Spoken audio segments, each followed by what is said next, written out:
Hey everyone, my name is Taps, and I've been seeing a lot of questions and a lot of comments like, is Veve dying? Will the values ever return to the greatness that they once were? And what needs to happen to ultimately cause us to start making those serious gains that we once were again on our Veve NFTs? Well, I've taken a lot of different information from the AMAs that we've heard in the past in order to put together a roadmap for the rest of the year. I've also researched the dip to compare it to other NFT projects to reflect what's happened to the entire space, and have some solid visuals to show that should put some of this into perspective. As always, if you're new to the channel, welcome to the community, feel free to subscribe. I'm a crypto stock and real estate investor, but never a financial advisor. So we're going to go through the 2022 roadmap. Again, this is something that I put together based off a lot of information that we've had in the past AMAs recently. Some comparison numbers that show why everything is down, as well as where we are today versus where we were before, and a big proof point that I brought up ages ago that is now being proven. Let's get into it. Before we touch on is Veve dying and everything, let's at least take a look at what is still in action for this year. Now, some of these are rough estimations. As we know, timelines are always flexible with Ecomi and Veve, but I matched up best based on a lot of different notes and everything I've taken over several AMAs. So we are now in the second quarter of the year, April, May, June. So I broke this out by quarters as well as what should be coming this year, but let's discuss it a little bit. So second quarter, we know it's all hands on deck with MTL, MCP, OUP. There's a lot of different things that are always being handled with Veve and Ecomi, but we know that these are priority, as well as the new drop system. So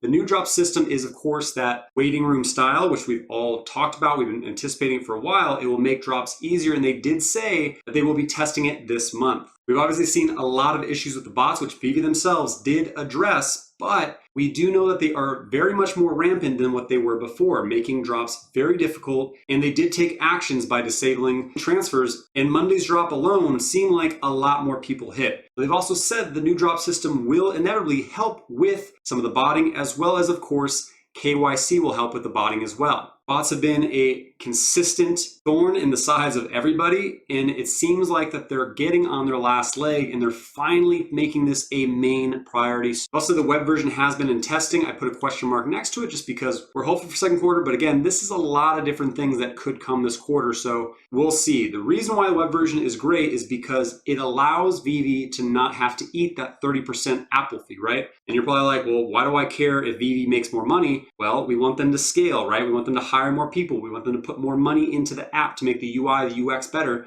And so that is something that will help get them a bigger piece of the pie. And this is the biggest piece, right? MTL. It's been way overdue. We know that. It's still with certain beta users. Apparently it's rolling out weekly. This will be continuous. I don't think it will be complete second quarter, but it will continue to roll out to more users. But obviously this is one of the biggest priorities for a long time now, the ability to cash out, especially since we're now seeing the ability to with other competitors. In the last AMA, they did say that the Master Collector program will be kicked off in this quarter. This is significant because, again, it is going to reward the collectors, right? A lot of us have been stacking up tons of collectibles for a long period of time, and having the ability to actually have these points to use in the app, as well as the gamification of having a stacked rank chart of all of us in the community, it will be effective to also boost the overall market, because people are going to want to increase their ranking. They're going to want to start actively collecting and not just flipping it again. Not everyone has taken a look at HRO yet, but they have a stacked ranking. And I will tell you that gamification of being stacked ranked with your friends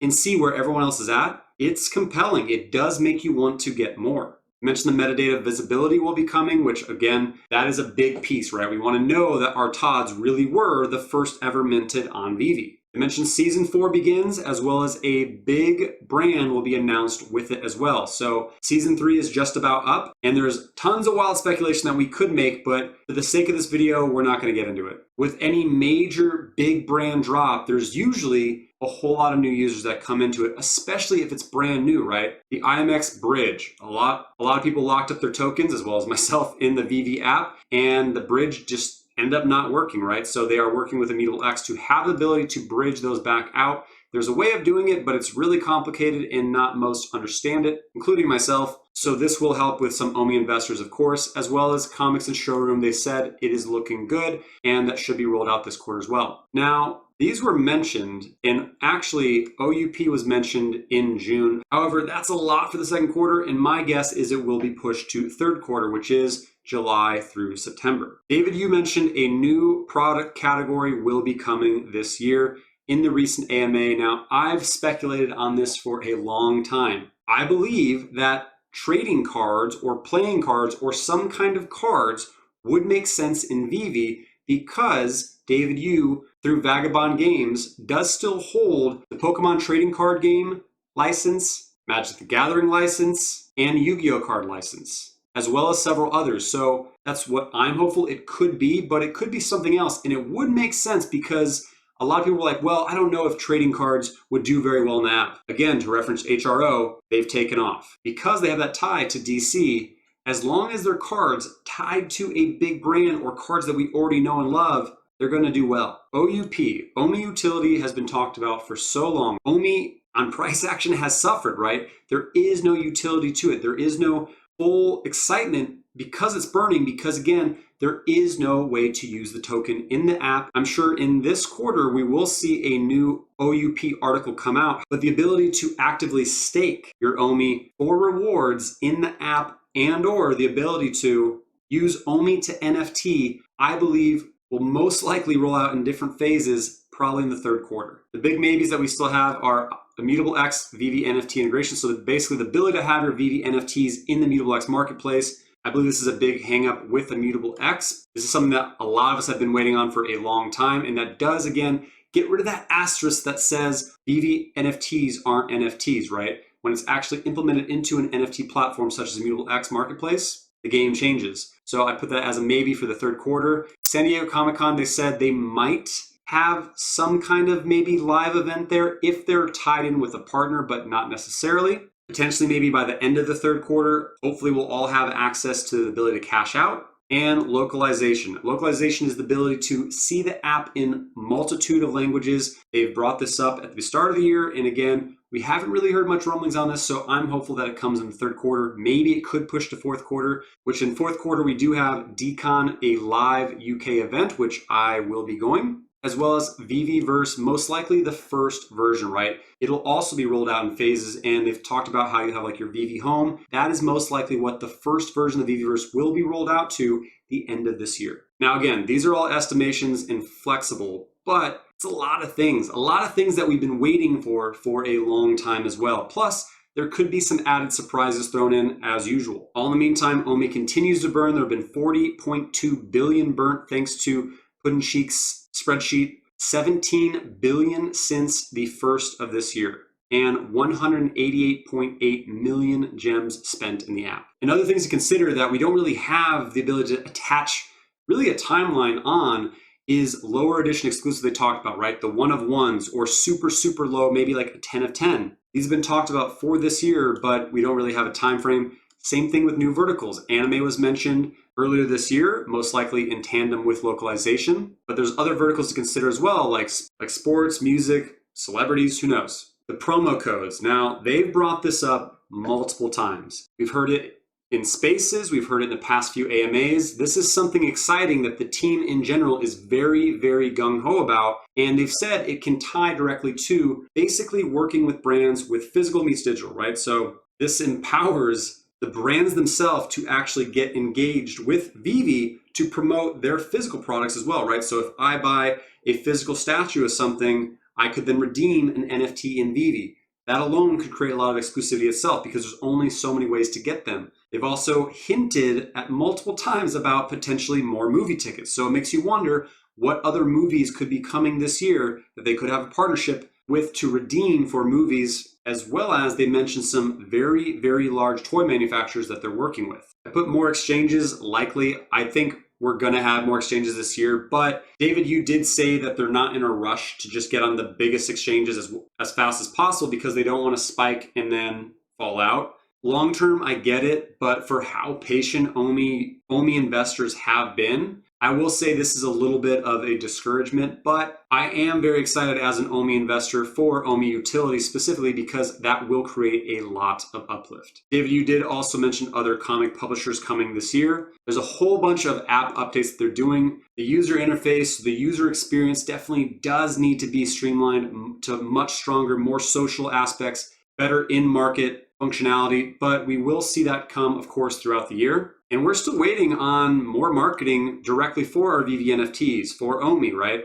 This was brought up last year, and we have not seen really much marketing besides Twitter. Now, some of you are going to say, great, a roadmap, awesome, but what about my NFTs now? The market is down. Will I ever make my money back? Will VV NFTs ever return to their former glory? Well, let's take a look at, again, where we are now, where we were, and what's happening with other NFT projects. The current market is down from its all-time high of 2.1 billion on January 18th, 60%. However, it was an average of around 1.7 to 1.8 billion for quite some time in January, trailing into February a little bit, where it sits now in April at 802 million total market cap. I speak in total market cap because it doesn't make sense to only talk about a few NFTs. I look at everything in VeVe. As a whole, I need to know where the market is to get a pulse. Now, why is this? Why did we fall from 2.1, 1.8 average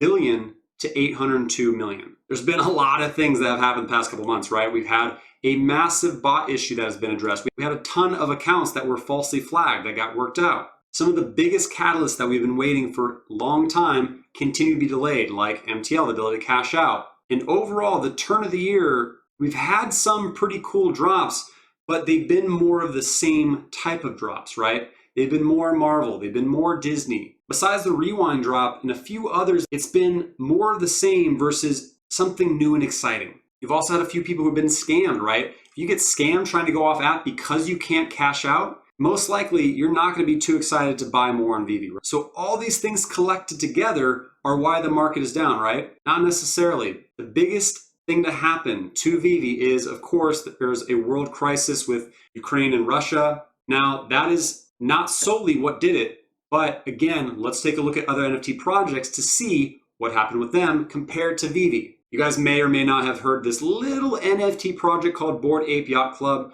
Now, BAYC, as you can see, on February 1st, when there was first kind of like the rumblings of Russia potentially invading Ukraine, was at an average price of 125 ETH. And it dropped all the way down to roughly 76 ETH. So almost a 50% dip. And it's climbed out since. Clone X. This is from Artifact, who was purchased by Nike. You can see the floor right now is at 20 ETH, but you can see again that same time frame, 3132, 28 average price ETH dropped all the way down to 11 ETH, well over a 50% drop, and again has started to peak back up. Same thing with Doodles, but you'll notice the top NFT projects have been on a pretty solid run up for a long time. They've had some dips, and this was the most significant dip to happen and are now starting to rekindle. This Bored Apes, Doodles, Clone X. These are the kind of graphs that you want to see in an NFT project, right?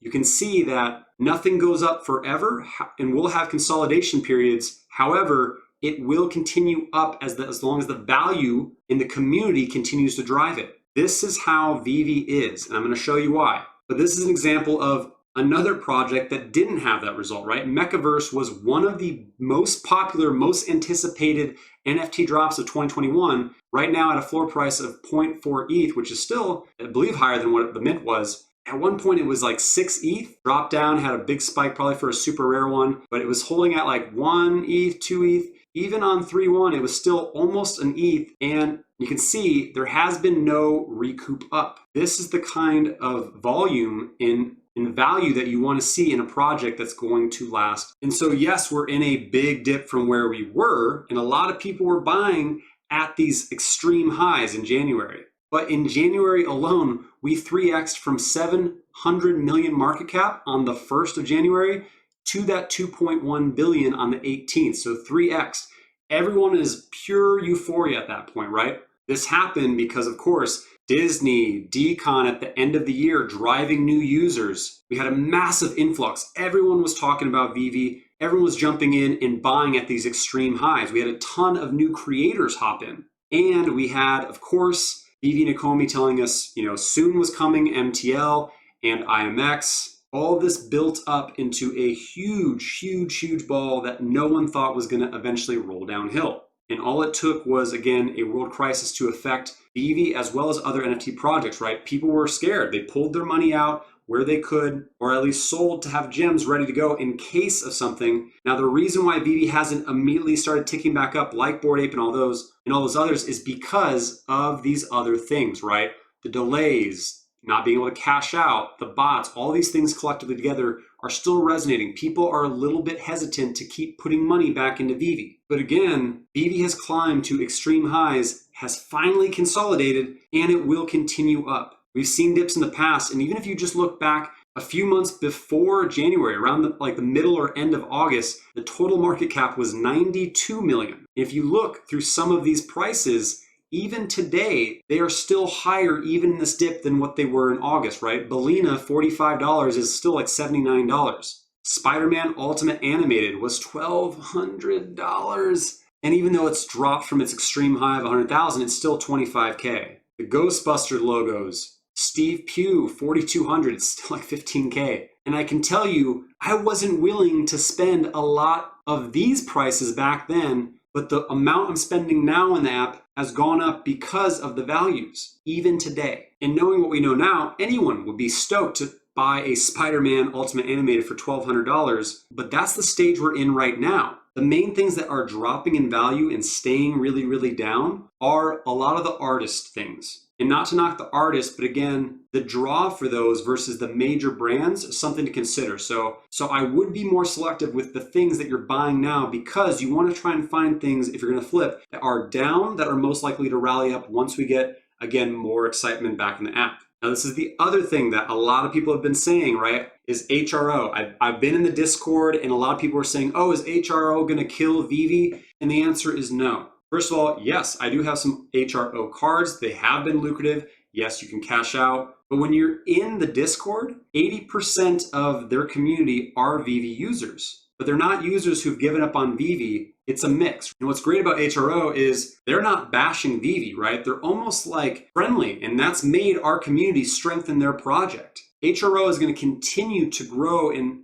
spotlight because of how much volume they're doing in Immutable X, and more people are going to authentically come into HRO and authentically find Veve, which means new users as well. And again, one of the greatest things about HRO is that they've shown what the power of branding can do with new products, cards, which again, I've been saying for a long time, I do believe that will be coming to Veve. I hope it's the new product category that we see this year, but HRO has shown there is success there. But that isn't the only thing that they've shown. They've shown the strength of the Immutable X Marketplace and its effects. I've said in many videos in the past that there are Eth Whales who live in these other marketplaces, and until you actually have the ability to cash out your NFTs into crypto or the ability to use crypto in Veve, they're just going to be chilling. And in less than a week, we saw the HRO volume shoot up to just behind Gary Vee's book games on the 7-day. Shout out to my man Kyle Wilson for posting this because this is awesome to see. And I got pretty lucky with some of my draws actually on HRO.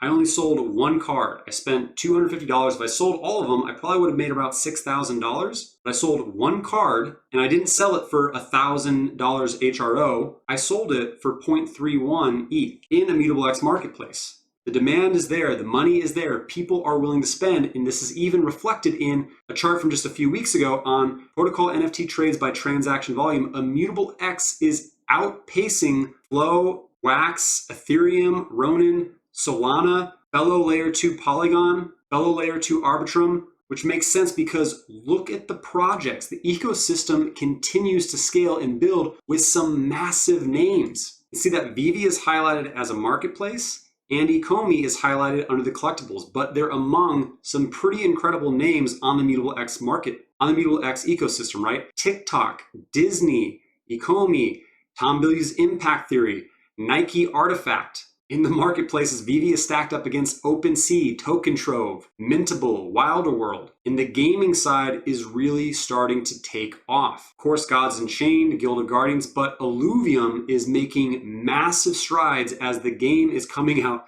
very soon, as well as the ability to buy land on it. So what do you think is going to happen once we actually have the ability to have our millions of Veve NFTs in this marketplace? I can already tell you that probably about 95, maybe about 98% of the people on HRO are selling on HRO, and 2% maybe are selling on Immutable X Marketplace, but they're spending crypto on there, whether it's Ethereum, Omi. I saw some listed for Sand. So again, when I and others have spoken about just how big Immutable X is for Veve, back then, a lot of people were kind of like, we'll see. Well, here it is. We're seeing it with another project. And Immutable X will continue to gain spotlight, not just from Veve, but from all of these massive names.